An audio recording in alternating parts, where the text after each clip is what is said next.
అనంత భక్తి సనాతన ధర్మ ఛానల్కి స్వాగతం. ఓం శ్రీ గణేశాయ నమః. ఓం శ్రీ సరస్వతియే నమః. ఓం శ్రీ గురుభ్యో నమః.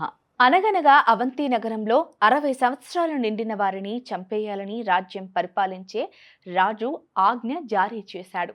వృద్ధులు పనిచేయలేరు, వాళ్ళ ఉపయోగం లేదని అతని భావన. అంతేకాదు, పాత వస్తువులుండకూడదని, అవి శనికి సంకేతమని జారీ చేశాడు.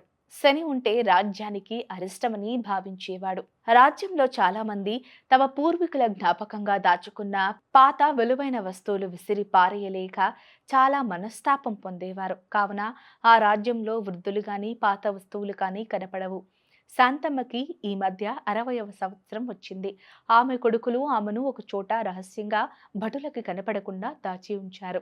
ఒకనాడు అడవిలో సింహం ఒకటి ఊరు మీద పడి దొరికిన వారిని దొరికినట్లు దాడి చేయసాగింది. ప్రజలు భయభ్రాంతులైనారు. సింహం గర్జిస్తూ ఊరంతా అడవిలో తిరుగుతున్నట్లు తిరుగుతోంది. ప్రజలకు ఏమి చేయాలో తోచలేదు. దాన్ని అడ్డుకోవడానికి వెళ్లిన భటులను అది దూకి చంపేసింది.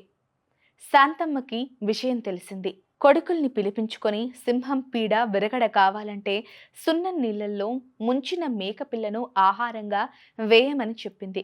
కొడుకులు ఆ పని చేశారు. ఆకలితో ఉన్న సింహం అమాంతం మేకపిల్లను తినేసింది. అది సున్నం తిన్నందువల్ల కళ్ళు తిరిగి స్పృహ కోల్పోయి పడిపోయింది. అప్పుడు భటులొచ్చి దాని మీద వల వేసి పట్టుకుని బోనులో పెట్టారు. ఇంత మంచి సలహా ఇచ్చిందెవరని రాజు విచారించాడు.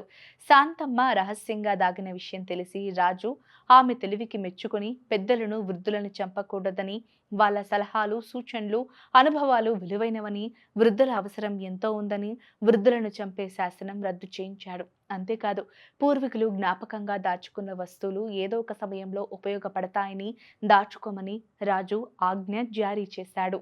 జీవిత సారమంతా రంగరించి మంచి సలహాలు ఇవ్వగలిగేది పెద్దలే సుమా. సర్వేజన సుఖినో భవంతు. గోవులను సేవించండి, గోవులను రక్షించండి. ప్రకృతిని కాపాడటం మన ధర్మం. దయచేసి ప్రతి ఒక్కరూ ఒక్క మొక్కైనా నాటండి. ఇలాంటి మరిన్ని వీడియోలు చూడడానికి మా అనంత భక్తి సనాతన ధర్మ ఛానల్ని సబ్స్క్రైబ్ చేసుకోండి. నమస్కారం.